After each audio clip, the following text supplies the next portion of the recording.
모공이 막혀 피지 배출이 원활하게 되지 않으면 속에 피지가 고이게 돼요. 그러면 생활 속에서 모공을 좁힐 수 있는 방법은 어떤 것들이 있을까요? 안녕하세요. 참진한의원 이진혁 원장입니다. 참편함은 구독자 여러분들의 크고 작은 피부 고민과 궁금증들을 받아 영상으로 답변해드리는 시리즈입니다. 피부 고민이 있다면 저희 참진TV 커뮤니티 참편함에 댓글로 남겨주세요. 제가 전부 읽어보고 영상으로 답변 드리겠습니다. 첫 번째로 다뤄볼 질문은 이겁니다. 제가 피부는 좋은 편이라는 이야기를 많이 듣는 편인데 모공 부자에 홍조가 자주 생깁니다. 어떻게 개선할 수 있을까요? 모공은 털이 자라는 구멍인데 피지샘과 연결되어 있어서 피지가 분비되는 통로이기도 합니다. 피지 분비가 많아지면 피지가 모공을 통해 밖으로 배출되는 과정에서 모공의 크기가 넓어질 수 있습니다. 모공이 막혀 피지 배출이 원활하게 되지 않으면 속에 피지가 고이게 되어 염증도 생길 수 있고요. 또 다른 대표적 원인은 피부 노화에 의한 탄력 저하입니다.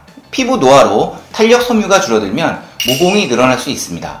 피부 탄력이 떨어지면 모공도 수축이 원활하게 일어나지 않습니다. 노화로 인한 탄력 저하의 경우에는 모공이 세로로 넓어지는 경향이 있습니다. 모공은 계절 변화에 따라 넓어지기도 하는데요. 덥고 습한 여름은 모공이 넓어지기 쉬운 계절입니다. 높은 기온으로 피부 온도가 상승하면 피지 분비가 늘어나고 피부 조직이 느슨해지면서 탄력이 감소해 모공이 커질 수 있습니다.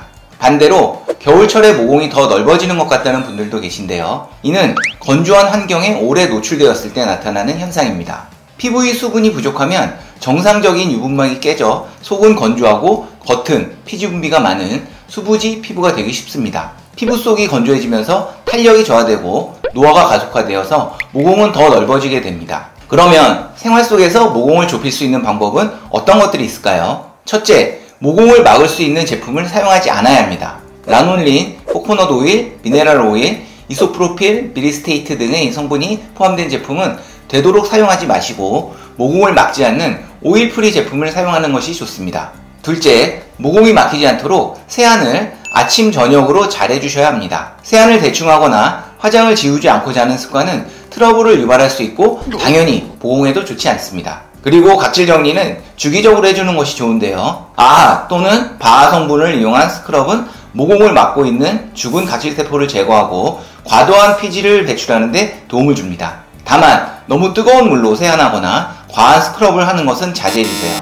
세안 이후에는 피부가 건조해지기 전에 바로 보습을 충분히 하여 수분 공급을 해주어야 합니다. 셋째, 자외선 차단제를 반드시 사용해야 합니다. 피부가 자외선에 오래 노출되면 염증이 유발되기 쉽고 노화가 빨라져 탄력을 잃게 됩니다. 자외선 차단제를 잘 발라서 자외선으로부터 피부를 보호해주세요. 홍조는 다양한 원인으로 인해 진피에 존재하는 혈관이 비정상적으로 확장되며 혈류량이 증가하는 증상입니다. 늘어난 혈관이 수축되는 속도가 느리거나 잘 수축되지 않으면 증상이 지속될 수 있습니다. 안면 홍조는 온도차가 큰 환경에 자주 노출되면 악화될 수 있습니다. 온도차가 혈관 확장과 수축에 영향을 주기 때문인데요. 보통 실내 난방으로 인해 실내의 온도차가 10도에서 20도 이상 벌어지는 겨울에 심해집니다. 하지만 요즘은 냉방을 하는 여름에도 홍조가 생긴다는 분들이 계십니다. 여름에도 냉방으로 인해 실내외 온도차가 크기 때문입니다. 홍조는 이외에 감정 변화, 음식 섭취, 약물 복용, 호르몬, 음주 등의 영향으로 생기기도 합니다. 그럼 안면 홍조는 어떻게 관리해야 될까요? 첫째, 급격한 온도차가 있는 환경에 노출되는 횟수를 줄여야 합니다.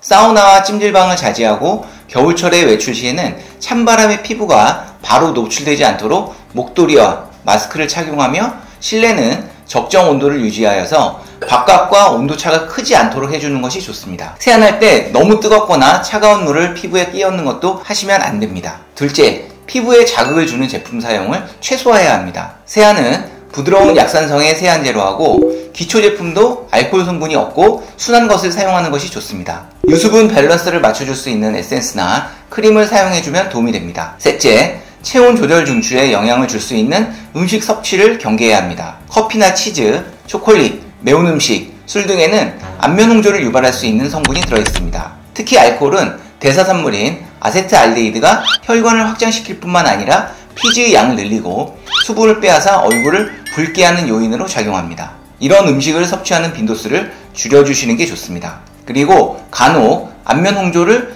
단순한 피부 질환으로 생각해서 스테로이드 연고나 약물을 무분별하게 사용하시는 분들이 있는데요. 그러면 피부가 얇아지고 혈관이 더 늘어날 수 있습니다. 연고와 약물은 언제나 전문의와의 상담을 통해서 사용해주세요. 오늘은 모공과 홍조 고민에 대해 이야기해 보았습니다. 모공이나 홍조는 일회성 치료로 단번에 좋아지긴 어렵고 꾸준한 관리가 필요합니다. 오늘 설명드린 내용을 잘 참고하셔서 안 좋은 습관이 있다면 의식해서 고쳐나가 주시는 게 좋습니다. 오늘의 참편함은 여기까지입니다. 피부 고민이 있으시다면 참편함에 댓글로 남겨주시고요. 저는 다음에 다른 내용으로 또 찾아오겠습니다. 지금까지 참진한의원 이진영 원장이었습니다.